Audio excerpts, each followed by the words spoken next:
All right, it's Holly Burden here with Be Well Clinic Mobile, LLC, and I Survive. Just wanted to jump on real quick and share a few more cognitive distortions before we move on to the next series. We're going to move away from this series and this topic and move into another topic or discussion that the Holy Spirit is leading us to talk about.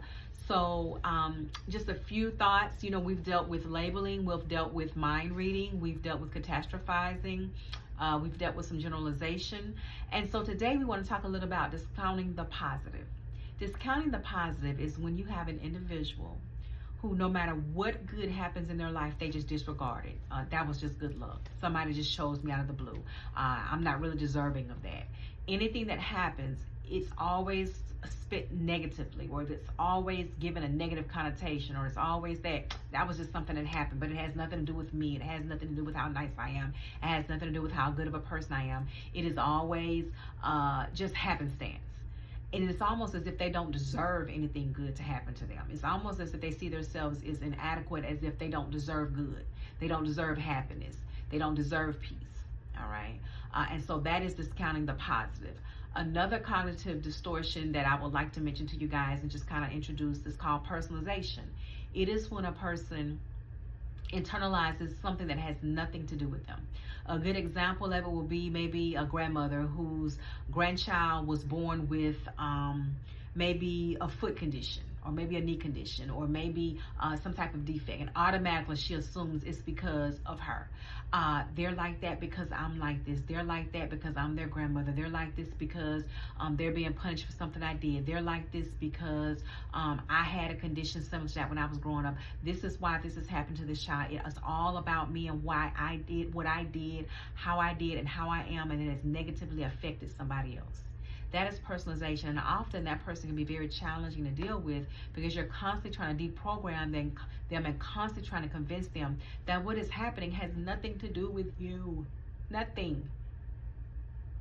But it is a form of cognitive distortion, obviously, and it is because they have discounted themselves as anything good happening to them, for them, through them, or in them.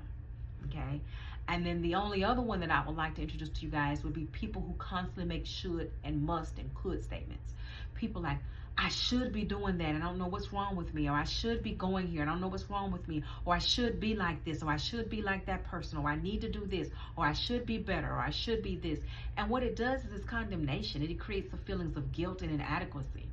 And it all stems from the fact that you didn't get what you needed, or you didn't heal from a certain circumstance, and now you feel less than.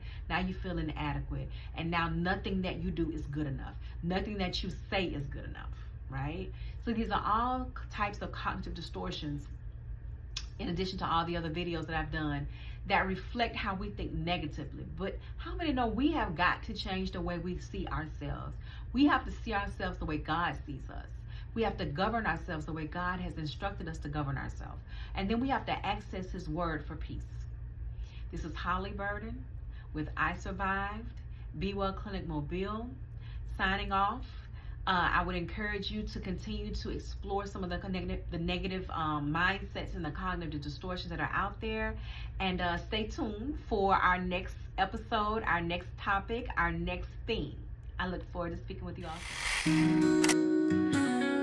You hear His voice and know His name. There's no shame and there's no blame. You wash my soul.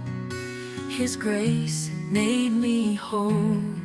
He said, daughter, just be still. Let it go. You will keep Him in perfect peace. His mind is stayed on you.